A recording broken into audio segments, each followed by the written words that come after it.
अस्सलाम वालेकुम मेरे दोस्तों, कैसे हो? उम्मीद है सब खैर खैरियत से होंगे। भाई मेरे पास बहुत दिनों से मैसेजेस आ रहे हैं और कॉल्स भी आ रही हैं कि शहरियार भाई हम लोग भी कनाडा आना चाहते हैं, हमें भी बताओ, आपके तो बड़े मज़े हैं।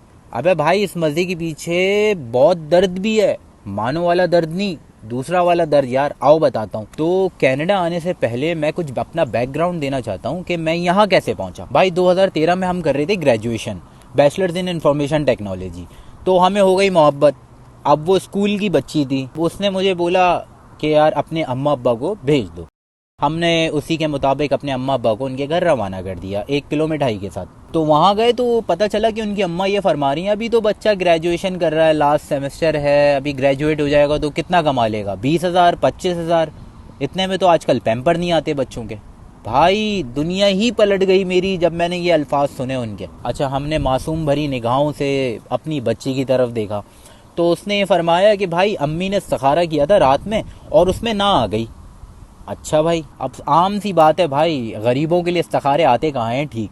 और अगर मैं जहांगीर तरीन का बेटा होता तो बेटी तो छोड़ो, अम्मा खुद शादी कर लेती मुझसे। बहरहाल हम इस जुस्तजू में आगे बढ़ गए कि भाई कुछ करना पड़ेगा। अब दिल जो था ना टूट गया था, तो हमने सोचा कि अब प्रूफ करना है दुनिया को। एक फायर थी कुछ बनने की। तो ग्रेजुएशन हमारा चल रहा था और मेरा साथ में एक इंटरनेट का काम भी था। मैंने कुछ यूज़र्स से मैं इंटरनेट सप्लाई करता था उनको। तो ग्रेजुएशन होते ही हमने सोच लिया कि अब तो कुछ करना है। एक फायर थी अंदर से, इतना बड़ा ठुकरा दिया यार भाई को। तो दुबई हमने अप्लाई किया, सऊदी अरेबिया अप्लाई किया, इन जगहों पे अप्लाई किया। कुछ पैसे भी पड़े थे, वो इंटरनेट का काम करता था तो कुछ 1-1.5 लाख रुपए पड़े हुए थे। तो बहरहाल नियत साफ थी, सऊदी अरेबिया का वीज़ा लग गया और वहाँ पे लगा हमें हाइपर पांडा में एक एज अ स्टोर सुपरवाइज़र लग गया हमें। इतनी कोई अच्छी सैलरी नहीं थी, ना कोई इतना अच्छा इन्वायरमेंट था, लेकिन एक फायर थी, कुछ बनना था। एक जुस्तजू ने मुझे ले गई, सऊदीया गए बिल्कुल नए नए। और फिर उसके बाद 2 साल वहाँ काम किया, अपना कॉन्ट्रैक्ट पूरा कंप्लीट किया। उसके बाद फिर वहाँ से कुछ सेविंग करी, लेकर पाकिस्तान आए इस नीयत से कि यहाँ पर भाई पाकिस्तान आएंगे, अपने लोगों में रहेंगे और कुछ यहाँ पे कारोबार करेंगे। जैसे ही पाकिस्तान आया तो वहाँ पे मसले मसाइल चल रहे थे, MQM है तो नहीं है, तो फिर वो PSP आ गई, तो फिर बस समझ लें आप। तो बहरहाल हमें काम करने नहीं दिया गया वहाँ पे, पीना बड़े तंग थे, बड़े परेशानियाँ थीं। तो उसके बाद फिर दिल टूट गया, क्योंकि जब मैंने देखा ना मार्केट में मुनाफकत, झूठ, धोखेबाजियाँ आम हो गया हमारी ज़िंदगियों में, एक दूसरे को काटने को दौड़ रहे हैं, ऐसा वक्त था पाकिस्तान में। तो मैं सऊदीया से आया था, मुझे बिल्कुल इन सब चीज़ों का आइडिया नहीं था।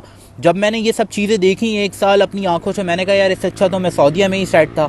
तो कुछ कर करा के मेहनत करी, वापस सऊदीया की तैयारी हमने शुरू कर दी। तो इत्तफाक ऐसा हुआ कि मुझे 1 साल बाद तकरीबन एक वीज़ा मुझे मिला, और वो भी मिनिस्ट्री ऑफ वाटर का। मिनिस्ट्री ऑफ वाटर में भाई ticket free, medical free, accommodation free, खाना पीना फ्री, गाड़ी फ्री, पेट्रोल फ्री, मज़े आ गए, शेखों की तरह रहा 2 साल। उसके बाद कुछ मुखलिस दोस्त थे, उन्होंने मशवरा दिया भाई कनाडा में स्किल्ड लोग मांग रहे हैं, ज़रा अप्लाई तो करके देखो। आप यकीन करो, बैठा हुआ था, फारिग बैठा हुआ था, एक दफ़ा अप्लाई करके देख लिया। हमने कहा चलो अप्लाई करते हैं। हमने अप्लाई किया, स्टूडेंट वीज़ा मैंने अप्लाई किया। स्टूडेंट वीज़ा थोड़ा महंगा है, ये ख्याल रखना आप लोग। स्टूडेंट वीज़े में सीन ये है कि आपको अपनी फ़ीस भरनी पड़ती है, 1 साल की भर दो या 1 सेमेस्टर की भर दो, तो इट्स अप टू यू, आप पे डिपेंड करता है। वो जितना अच्छा केस बनाओगे, जितनी ज़्यादा फीस दोगे, वहाँ इतने चांसेस होते हैं वीज़ा मिलने के। सऊदी अरेबिया में था, सैलरी अच्छी थी, सेविंग अच्छी थी, हमने कर करा के 1 साल की फ़ीस भर के अपना केस डाल दिया, वीज़ा अप्लाई कर दिया।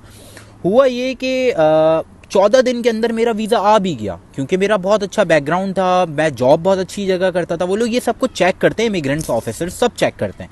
तो हुआ ये कि यार मैं तो हैरान हो गया। मैंने कहा यार एक बंदा जो पैम्पर नहीं खरीद सकता था, अब वो अल्लाह ताला ने ऐसा हाथ पकड़ा कि वो कनाडा जा रहा है, वो भी अपने पैसों पे, बाप का एक भी पैसा नहीं लिया भाई, अपनी मेहनत से बना, सेल्फ मेड इंसान हूँ, इस चीज़ का भरम है भाई। हाँ कुछ ददियाल से सपोर्ट ज़रूर हुई, बट मेहनत खुद की थी और पैसा भी खुद का लगाया। वाले साहब ने कभी सपोर्ट नहीं की, तो खुद ही करना था भाई सब कुछ। बहरहाल $8,600 एक सेमेस्टर की मेरी फ़ीस थी। तो मैंने कोई 16-17 हज़ार $200-300 पे कर दिए उनको, पूरे 1 साल की फ़ीस। उसके बाद हमने ख़रीदा अपना टिकट, 1.5 लाख का मुझे 1 साइड का टिकट पड़ा कनाडा का, और हम पहुंच गए कनाडा। 19 घंटे की फ़्लाइट थी। जैसे ही इधर उतरा -40, मैं तो परेशान, मैंने कभी ज़िंदगी में इतना टेम्परेचर नहीं देखा। सऊदीया से आया तो सऊदीया में 40 था, देखा है, कराची में भी रहे 35-40 हो जाता है। लेकिन यहाँ आया, यहाँ -40 भाई, ये तो उल्टा ही हो गया ना साहब, आप समझ सकते हो, -40। खैर हम पहुंच गए यहाँ पर। एक हफ्ते तक तो हमें कुछ समझ में नहीं आया भाई, मैं परेशान, मैं ये बोल रहा हूँ यार कहीं गलत फैसला तो नहीं कर लिया। अच्छा खासा सऊदीया में सेट था, ना हीट लग रही थी ना फिटकरी लग रही थी, रंग भी चौका आ रहा था। इधर तो लग गया यार, इधर तो सिर्फ बर्फ ही बर्फ आ रही है और कुछ भी नहीं आ रहा। अब हुआ ये कि यार एक हफ्ते तक परेशान, बहुत बहुत रोया भी यार, क्या करूं, वापस चला जाऊं, लेकिन पैसे लगे हुए हैं, बड़ा मसले मसाइल थे। लेकिन कभी हिम्मत नहीं हारी। घर वालों की सपोर्ट भी थी, यानी मॉरली घर की सपोर्ट भी थी, फिर अम्मी की दुआएं भी थी, सब कुछ था। कर करा के हम जॉब ढूंढने को निकल गए। अब जब हम जॉब ढूंढने गए तो भाई बड़े मसले वहाँ पे। इंग्लिश भी इतनी परफेक्ट नहीं थी। अरब में रहते थे तो अरबिक आ गई थी ज़बरदस्त, प्रोफेशनल अरबी बोल रहा था, लेकिन इंग्लिश बहुत ख़राब हो गई मेरी। होना क्या था यार, कर करा के यहाँ पे आया, टूटी फूटी इंग्लिश में इधर उधर बात करी, कुछ पाकिस्तानी ढूंढे यार कोई तो हेल्प करे। घंटा किसी ने हेल्प नहीं की भाई। एक इंडियन मिला, उसने बड़ी हेल्प करी, उसने मुझे काफ़ी चीज़ें बताई, उसने मुझे एक जगह जॉब लगवा के दी, इम्तियाज़ में जॉब लगवा दी उसने मेरी। मतलब पाकिस्तान जैसा इम्तियाज़ ही था वो, कराची जैसा ना, वो मार्ट की एक जॉब थी, समझ लें आप। तो खैर एनीवे वहाँ पे जॉब करी। जॉब करने के बाद भाई क्या टाइमिंग थी, सुबह उठता था 7 बजे, जाता था कॉलेज, 4 बजे 4:30 बजे कॉलेज से घर आता था, 5 बजे बट घर पे पहुंचा, कपड़े चेंज किए, कुछ कभी खा लिया, कभी नहीं खाया कसम से। बस पकड़ी, बैठे और काम पे निकल गए भाई। काम पे गए 5 बजे से लेकर रात 11 बजे तक स्टोर पे काम होता था, खड़े होके काम करना होता था। और स्टोर का काम आप अंदाज़ा लगा लें यार, कभी ज़िंदगी में इतनी मेहनत नहीं करी। कुर्सी पे बैठा रहता था सऊदी अरेबिया में, वहाँ से उठ के आया और यहाँ रगड़ा लगाया, हिम्मत नहीं हारी, लगा रहा भाई। फिर मुझे पता चला कि स्टूडेंट सिर्फ 20 घंटा काम कर सकता है एक हफ्ते के अंदर, और मुझे जो सैलरी मिलती थी वो $14 पर आवर मिलती थी। तो आप अंदाज़ा लगा लें, एक हफ्ते में 14 × 20 कर लें। अब मुझे फीस भरनी थी अगले साल भी कोई 17-18 लाख रुपए। अब मैं परेशान, मैंने कहा यार 1 साल की तो मैंने भर दी, अब मैं क्या करूं, इतने पैसे भी जमा नहीं होंगे, लीगल तरीके से काम करूंगा तो लगनी है भाई। हुआ ये कि फिर हमने कहा यार चलो जॉब वॉब ढूंढते हैं, कोई इधर उधर पकड़ लेते हैं, किसी के पास कैश में काम कर लेंगे, कुछ तो पैसा बच जाएगा। एक जगह मैं खड़ा हुआ था, मेरे सामने एक ट्रक लगा हुआ था और कारपेट उतार रहे थे, और अगवानी लोग थे कुछ ना। तो मैं खड़ा हुआ देख रहा था, उन्होंने बोला हाँ बेटा कारपेट चाहिए। मैंने कहा यार कारपेट खरीदने की तो औकात नहीं है, अनलोडिंग अपलोडिंग का काम है तो दे दो। उसको ये बात सुन के उसके दिल पे लगी, क्या हुआ खैर नहीं, उसने कहा चल आ जा यार, आ जा। तो मैं उसके पास गया, मैंने एक हफ्ते उसके पास 15 दिन मैंने काम किया। कारपेट उतारना लगाना, वो बड़े बड़े रोल थे भाई, लग गई अपनी तो कमर की तो माँ बहने को, कोई कभी काम नहीं किया ना ऐसा। तो हुआ ये कि यार उसको एक दिन मैं काम कर रहा था, रात का टाइम था, मैं कोई अकेला था उस दिन, कोई पार्टनर भी नहीं था, मेरे साथ एक बंदा और था। तो हम लोग कोई ट्रक में लोड कर रहे थे और एकदम से मेरे कमर में कोई टक करके ऐसे आवाज़ आई और मैं लेट गया, बहुत दर्द हुआ मेरे। तो उसको उस बंदे ने फ़ोन किया उसको, मालिक को, अगवानी को, कि आ जाओ भाई ये तो लंबा हो गया। वो आया, वो परेशान, उसने फिर मुझे हॉस्पिटल लेके गया, मुझे ट्रीट कराया। मुझे बोल रहा है भाई तूने ये इतने मेहनत वाले काम नहीं किए तो क्यों कर रहा है। मैंने कहा बस एक फायर है, अब उसको मैं क्या बताऊँ कहानी अपनी। तो फिर हुआ ये कि भाई वहाँ पे हम बैठे रहे, हॉस्पिटल से जैसे ही फारिग हुए घर गए, वो मेरे पास आया, जूस वूस की बॉटल वॉटल लेकर आया। उसने मुझे बोला कि यार तुम क्या करते हो, कहाँ से हो, क्या पढ़ा है क्या नहीं। वो मुझे बोलने लगा यार इस्लामाबाद में तो मैंने भी काम किया, वहाँ पे मैंने कारपेट वारपेट का बहुत काम किया, मैं थोड़ा बहुत तो अगवानी आते जाते रहते हैं, आपको पता ही है। तो उसने मुझे बताया यार तुम एजुकेटेड हो, इतना सब कुछ है तुम्हारे पास, और फिर भी तुम ये कारपेट का काम कर रहे हो। तो मैंने उसको अपना बैकग्राउंड बताया, तो उसने मुझे बोला चलो मैं तुम्हारे लिए आईटी का कुछ काम निकालता हूँ।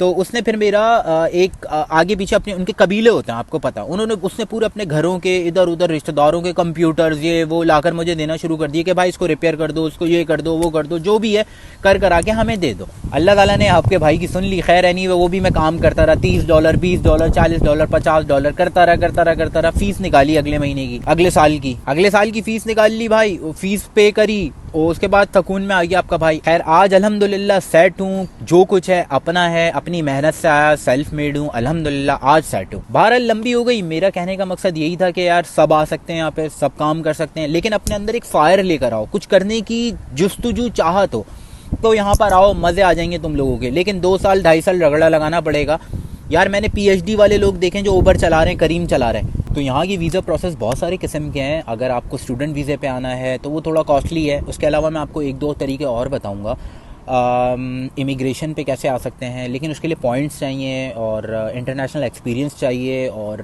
बहुत सारी चीज़ें हैं। आते हैं लोग आने वाले, और भी कुछ इन्होंने प्रोसेस स्टार्ट किए हैं वीज़े के, लाइक लीमा किया है, लेबर कुछ करके है वो, और एक दो और उन्होंने तरीके स्टार्ट किए। मैंने तो खैर स्टूडेंट वीज़े से आया था तो मेरे पास सारी इन्फॉर्मेशन स्टूडेंट वीज़े की है, मैंने उस पर अभी सर्च नहीं किया। खैर एनीवे मैं सब लोगों को वेलकम करूँगा यहाँ पर, सब लोग आओ और आकर अगर ऐसी मेहनत कर सकते हो तो मेहनत करो। देखो मेरा तो कोई भी नहीं था यहाँ पर, लेकिन आपका भाई है यहाँ पर। तुम लोग यहाँ आओगे मुझे फ़ोन कर देना, मेरा नंबर लिंक में है, फ़ोन कर देना, आपका भाई एयरपोर्ट से पिक कर लेगा। और इंशाल्लाह, वादा तो नहीं करता, कोशिश पूरी होगी कि कहीं ना कहीं जॉब लगवा दूँ, सपोर्ट ज़रूर कर दूं अपने लोगों को, तो इतना तो मैं ज़रूर कर सकता हूं। और हाँ, उन लोगों के लिए जिनको अम्माएँ कहती हैं ना दोपहर में बेटा खाना बन गया दही लिया, और उनको मौत आती है, वो लोग बिल्कुल नहीं आना है इधर। फिर मिलते हैं अगली वीडियो में, और वो इंशाल्लाह बनाएंगे पूरा स्टूडेंट वीज़े का प्रोसेस बनाऊंगा, पाकिस्तान से कैसे अप्लाई करते हैं, क्या है क्या नहीं है, अपने अपने बैकग्राउंड, अपनी अपनी एजुकेशन, सारी चीज़ें मुझे मैसेज कर दिया करो अपने नाम से। मेरे पास बहुत मैसेजेस आते हैं, मैं परेशान हुआ होता हूँ। अपने नाम से अपनी सारी चीज़ें